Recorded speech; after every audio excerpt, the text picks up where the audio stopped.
So let's go back to the day the phone rang. Mitch, you answered the phone, but Cris, you felt there was something different about that ring. So can you talk about the emotions that you were feeling at that moment? Oh my gosh, so many mixed emotions. He came out, it was unbelievable. He came out and I knew he was upstairs and he came out and I could see this glow on him and I knew it was a physician and I felt it.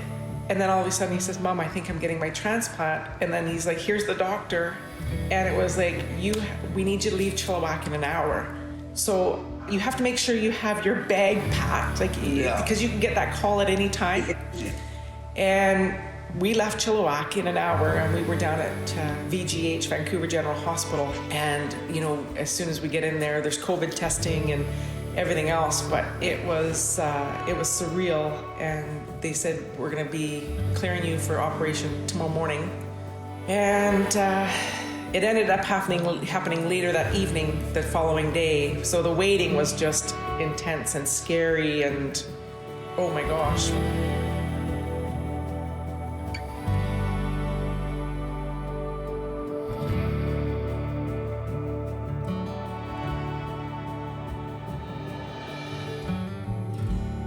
It was such an exciting time for our family because we truly received a gift of life.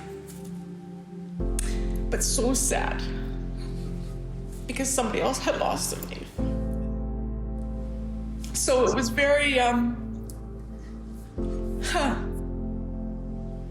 what I didn't want to have happen to my son had happened to another person's family. And I will be forever grateful. And I don't know who this family is because it's an anonymous donor.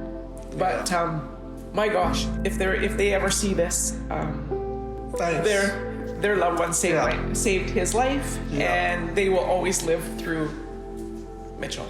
Yeah. Cris, that was so beautifully stated. It came right from your heart.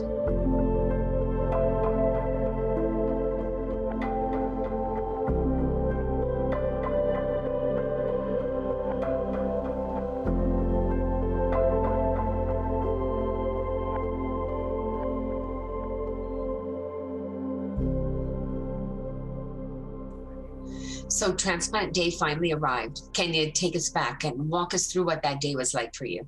It hurt. Surgery afterwards, that was painful, but I'm not really afraid of surgery. So I was pretty happy about it. My mom was scared, but I was fine with it. I was scared. You're there worried that something goes wrong in the surgery, and it's a 5-hour surgery in total. And when they go in, you can't see them afterwards. You can't see them until the next day. And you can't even be at the hospital at this point. So it was very scary, but when I received the phone call that everything went well and he was doing well, it was a relief. It was a huge relief. And the challenges around everything right now too, with COVID, the next day being at the hospital, you were only allowed one person for a maximum of 2 hours a day. So it was basically myself, my neighbor, she drove me to the hospital that night with Mitch and came down with me because my husband, his stepdad, was away at work. So he received the phone call and he was in north of Fort McMurray at the time. He got in his vehicle and drove home, and he was home within a day, Mitch's stepdad, to be there for us.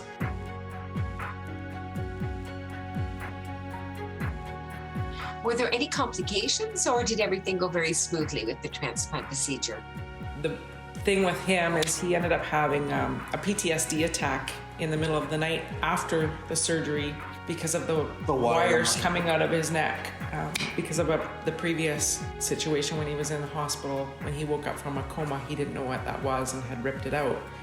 So he ended up waking up from the surgery and going into a PTSD situation, where the hospital then allowed me to be at the hospital from 8 in the morning till 8 at night, as long as I didn't leave his room, and any food and drinks I had to bring in. But I was amazing healthcare team that allowed me to circumvent the rules of the 2 hours. I was tested for COVID at the time and negative, so they're always looking in the best interest of patients. Yes, the transplant teams and the healthcare workers, they're an amazing group of individuals. Absolutely. So eventually Mitch was released from the hospital and was able to go home. How did things go from there?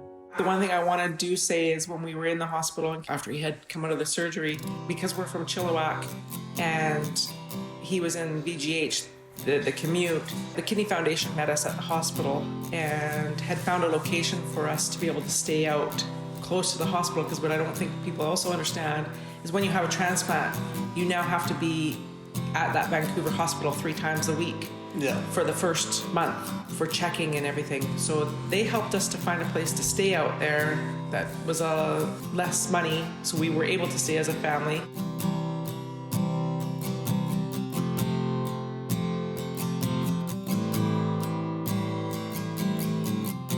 He unfortunately made the decision, even though it was easier for me, he made a decision he wanted to come home and be home, so we ended up driving back and forth regardless. I need to see my dog. I know.